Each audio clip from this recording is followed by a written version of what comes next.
In this video I'm going to pose a question which is Google Slides audience questions are more vital than ever. Look, we're working from home, we're working remotely, we have been doing this for a good far too many weeks. However, if you are looking to get your ideas across in Google Slides, there is a tool which has been around for at least 3 years called Audience Questions. What you see on screen is the way that works. In other words, you start Google Slides, you choose Audience Tools, which is Audience Questions, and people can ask questions and vote up suggestions and things up or down depending on how much sense they make. You can do that logged in or you can do it anonymously. Let me talk through the two ways in this video, and that is, number one is you can open up Google Slides and just leave it running on your computer, and you can send the link out to anyone who's coming to the meeting.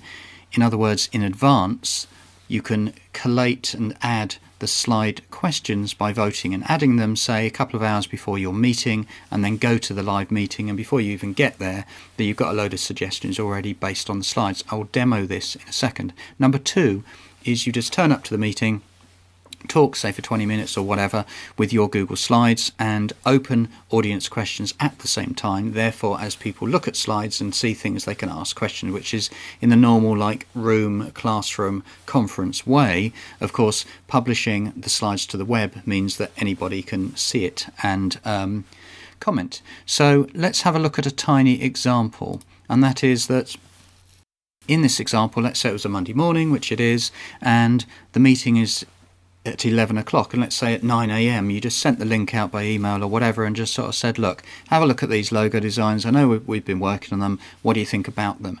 And then you could come along as a refresher and say, look, where are we with these new logos? These are all the workflow designs, what do you think about that? So in other words, what people would do is start to ask a question on, different colours. So you see a different mic downs with one of my accounts says text looks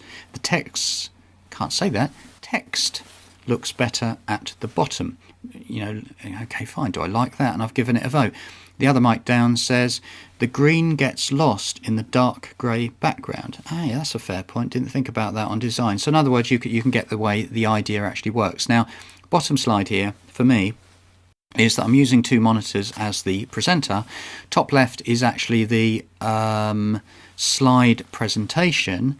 I've also on a separate monitor or somewhere else got the slide thing open, and it's the questions have been open for about 9 minutes and 48 at that, and there's my other account. So let's go over to demo how that actually works in real time. So right now, so in other words, if I go on here and I can say, right, here's my presentation, the way a presenter view looks is that you can come in, you can say, right, I've got my clickable link at the top, so all of the participants in the meeting can have a look at it, and they can, of course, at their own leisure, a couple of hours before, go through and just sort of have a look at the slides. Now, when you go up, and this time you can go and look, and I'm going to bring in something. Let me just make it slightly on the top slide. Yeah, so what I'm going to do on a different monitor is I'm going to bring in my audience tools, like console if you like, and you can see there's a pause and reset. This is how long the slide has been open. Big tip is I believe you have to have this thing on Google Slides audience questions open on your desktop for people to access the console, in other words to ask questions and things like that. So in other words, you can see that accepting questions, yes I am. Speaker notes is blank on this one, and then I can actually press present if I wish to, which is really interesting, because if you opened up your live meeting, and I'll just bring that over a little bit, and let's say we're saying, what do we think about this? The moment I hit present, you can see that this question has been brought up to the big version, so you can actually see the name of the person who's asked it and what the question is. If I wanted to hide that question and then go to another one, I can go and let's present this separate one, and you can see that's clearly inside the meeting. Get the idea? I think it's pretty useful, and then we can hide it. So if you are looking at a different version of a person, you can come in, and let me just do this on real time. So if I come in here like that, there we go, look, and let's ask another question with one of my other, say gold mic downs logo, and I said, say, what is the nature recorder again? perhaps this person, wasn't paying attention, or they just were absent or whatever. Now I could ask anonymously. I'm not going to do that. You remember you've got 300 characters to do it. The moment you hit submit, then immediately look, that question has come through, what is the nature recorder? Actually, that's a fair point. I personally can't vote it up or down as I'm the host, but if I bring it in another Mike Downs, he says, let's go into the other Mike Downs. You can see on this version of Chrome, this person comes in and says, what is the nature recorder? Oh, come on, and I voted it down in that way. Get the idea of the way this is working? I think, taking these things out the way, I'm going to end with 2 other bits of information.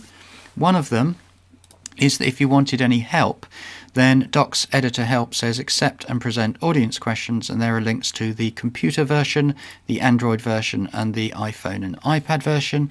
And then if you go over to some of my older videos, then we've got one, as I said to you 3 years ago, which is how to use Google Slides audience questions as a poll, which is one way of doing it, and another one, which is a long time ago, was live streaming Google Slides audience questions, and I did that a thematic approach, actually, probably with something which was Google Hangouts on Air and things like that. So I would say that working in this home and remote environment, are Google Slides audience questions more vital than ever as a tool to help people work? Particularly for me, I like the idea of it in advance, because rather than wasting meeting time, I could put the slides out with the questions earlier. Then the moment I hit the meeting at 11 AM in that example, I'm going to have my questions, and I know my audience has already, shall we say, done their homework. That was me, Mike Downs. Have a lovely Monday morning.